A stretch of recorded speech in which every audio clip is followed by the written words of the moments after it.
Bismillahirrahmanirrahim. Assalamu alaikum.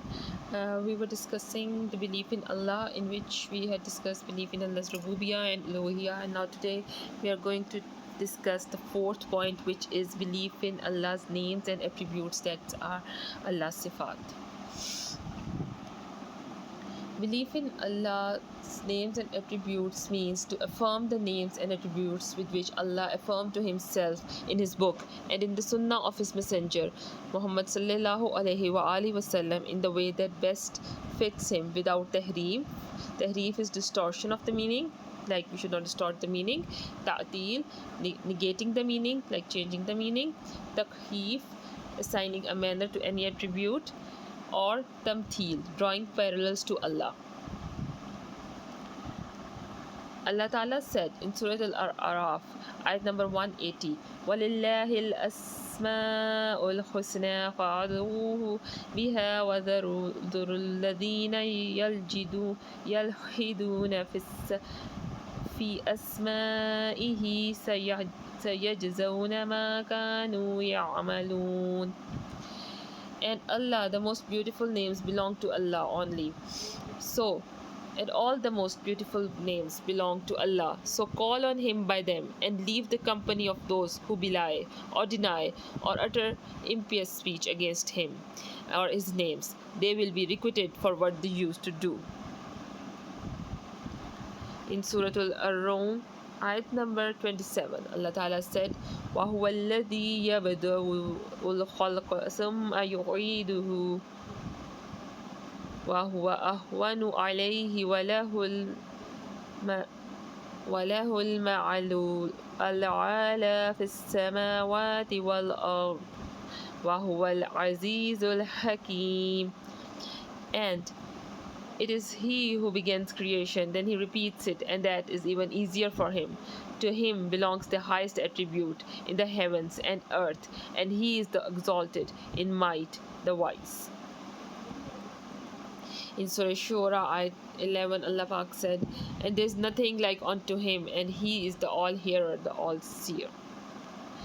Now, two sects went astray regarding this matter. The first sect is called Al-Mu'atila, who negated all or some of Allah's names and attributes, claiming that affirming Allah's names and attributes necessitates tashbih.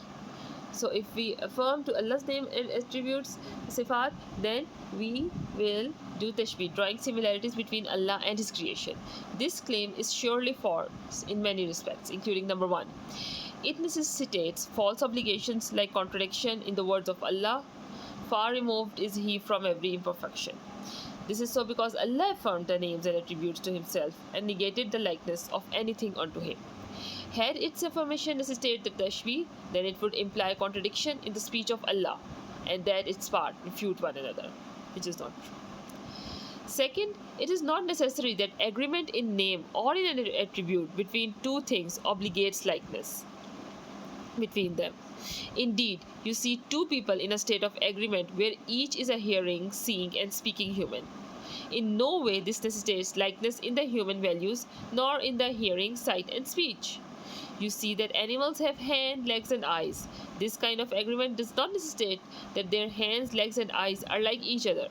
If this distinction in the agreement in the names and qualities amongst the created thing is clear, then the distinction between the creator and the created thing is greater and more evident.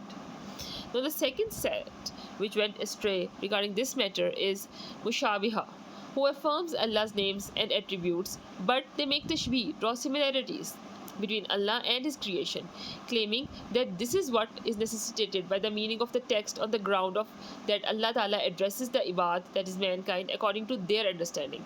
Such a claim is also false in many respects, including number one, the mushabaha, that likens of Allah to His creation, is a false concept that is negated by shara as well as reasoning.